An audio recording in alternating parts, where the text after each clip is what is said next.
ఎక్కువ మటుకు భార్యలు భర్తతో చేసే కంప్లైంట్ ఏంటంటే, నువ్వు నాకు టైం ఇవ్వట్లేదు, నాతో టైం స్పెండ్ చేయట్లేదు, లేదా ఆఫీస్ నుంచి వచ్చాక ఎప్పుడు ఫోను టీవీయే చూస్తా కూర్చుంటావు, నన్ను పట్టించుకోవట్లేదు, లేదు మీ అమ్మ ఇలా అన్నారు నాకు బాధేసింది, ఇలా కంప్లైంట్స్ ఉంటూ ఉంటాయి.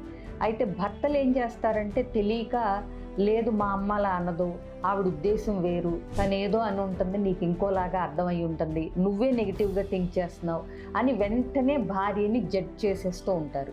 అప్పుడు భార్యకి చాలా బాధేస్తుంది. అలాగే నువ్వు నాకు టైం ఇవ్వట్లేదు అంటే, నాకే టైం ఎక్కడుంది, నేనే ఆఫీస్లో చాలా అలసిపోయి వచ్చానంటారు.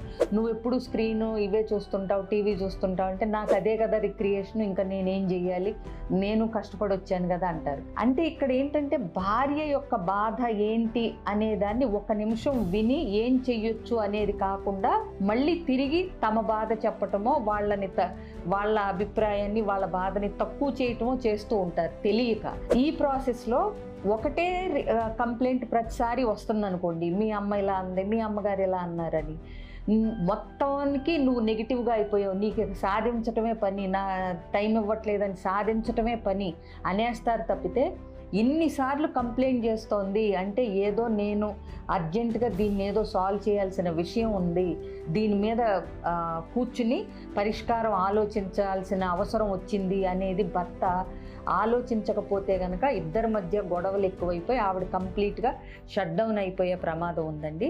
ఇలాంటివి జరగకుండా ఉండాలంటే భార్య కూడా ఎలా కమ్యూనికేట్ చేయాలి తమ అసంతృప్తిని అనేది తెలవాలి.